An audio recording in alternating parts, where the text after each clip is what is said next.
So today is April 25th. It is a Thursday, and this is episode 12 of the Forever Getting Better podcast with Javon Brown.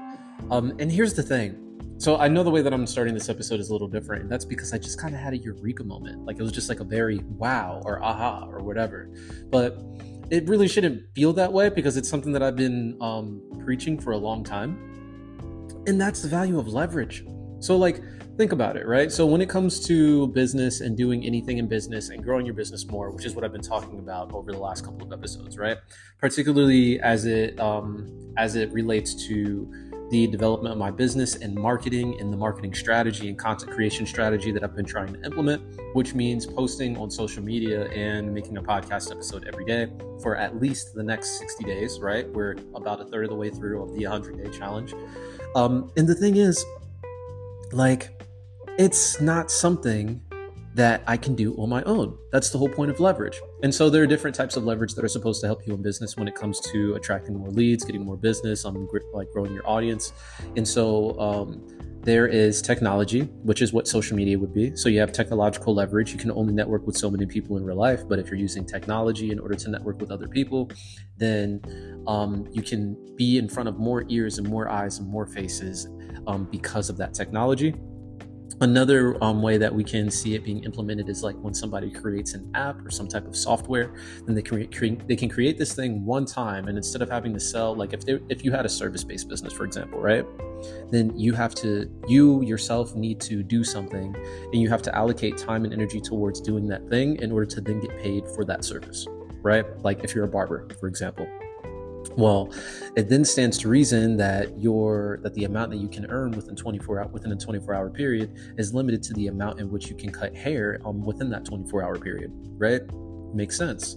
Well, leverage as a barber would mean leverage as a barber would mean implementing something other than technology, right? Like perhaps having more people. So people would be another kind of leverage. Because then if you go from being a barber to then owning a barber shop and having multiple barbers, and then you take a percentage from those barbers who are renting your chairs, then all of a sudden you're able to earn or accrue more income because of the amount of barbers that are able to fit in your shop. You are then limited not by the time constraint, but by the square footage and the amount of qualified barbers that you can find. So there's people and there's technology, right? So in technology, once again, you create an app one time. Maybe I didn't explain it well, but you create an app one time. And after you create that app one time, of course, you can need to do maintenance and update it. But essentially that app can be sold over and over and over again to a seamlessly unlimited amount of people. And the more people who purchase that app, the more money that you make, right? And if it's a membership model like Spotify or Netflix, it's even more insane because these people will pay you every single month, right? And so that's how these companies get paid. They create the software one time, and then people pay every single month for the software that was created one time, right? There are some cycle trackers for women and diet trackers and stuff like that exist too that kind of have the same model, but technology and people. Well, here's the thing. Because we know those types of leverage exists, one of the issues that I had up until now was, well, you know what? I'm going to create all of this content myself. Me, somebody who actively has help with their business, but currently the help that I have, it's people that I'm also actively training, and nobody who is, we'll say, experienced and full-time on staff at the same time. So because I didn't have that help, I was thinking, well, I need to do everything myself. And the fact is I can't effectively serve my customer base and do all of this promotion for myself at the same time. The answer is hiring more talented help, right? People, right? That kind of leverage. And so that's what I'm choosing to do right now, right? I'm looking for talented and good artists who are great when it comes to content creation and good when it comes to websites. And right now, well, one of the requirements or one of the limitations that I didn't have previously, but now I'm seeing is necessary, is they need to be local. So local artists who are able to serve my customer base who is here and who are looking for more work, starting with my stuff. Because if I don't feel comfortable using you, then why would I use you as a specialist for somebody else's stuff, right? If you're not good enough for me, then you're not good enough for my clients. I think that's just fair. Anyway, that's what I'm doing right now. There's also the implementation of SOPs, because I'm realizing while training some of the people that are on like helping me currently, the fact is that once again, you only have so much time and energy in a day. So like that's the whole point of having SOPs and having employee handbooks and guides and video-based content. Like by having those items, I'm able to effectively make sure that the people that I'm bringing on staff will have materials that they can reference in order to do their jobs properly without me needing to stop what I'm doing in order to make sure that they're able to do what they can do. And so like, of course, there's going to need to be a testing period, but at the same time, this is the reason why you have more experienced staff.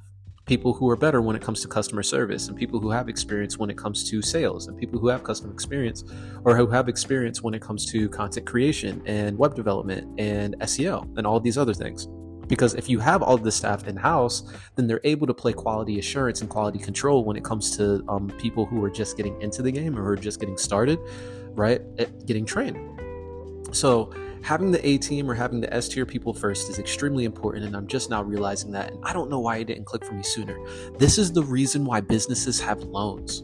Like a lot of the times when people start their businesses, this is the reason why they get SBA grants or whatever, is so that they're able to afford the help that is worth the money that they're paying, so that they're able to scale to the point where they then become profitable and are able to continue providing services and sustaining and thriving moving forward in the future.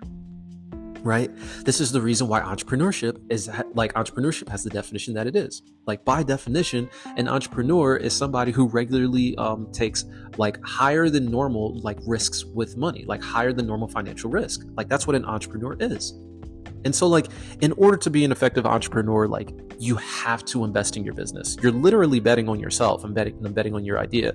And you're believing, for me, it's faith-based. Like you're believing in God. Right? You're believing that the vision that you were given is something that is viable, and you 100% should invest in your business before you expect any customer or a client or angel investor or VC person to invest in that business model. This is the reason why, that's the reason why that's one of the requirements or prerequisites before angel investors and VCs will invest in the first place. Like proof of concept is something that needs to be met first. And the only way that you can have proof of concept is if you invested either your time or your energy or your money, or really a combination of all three, into the model. Find people who also believe in it. In a lot of cases, I guess technically you can do it as a solopreneur, but you find other people who also believe in it. They join the team. You guys make the thing grow together, right? And then like at some point, then somebody says, wow, this is a viable business model. Let's invest money into it so this thing can scale and grow further, right? So that's the whole point. And that's, I don't know why, but it's literally just all clicking to me now. So I'm taking some of the reserves from a previous business model. I think I may have talked about it in the last episode, but real estate, I definitely didn't, now that I'm thinking about it. But I've invested in real estate. I've made a decent amount of money from doing that. I am going to take some of that money, probably a larger than normal percentage of that. I'm going to kind of follow the Elon Musk model on this one, and more or less go all in. So using an uncomfortable amount of that money to see how far we can grow this thing.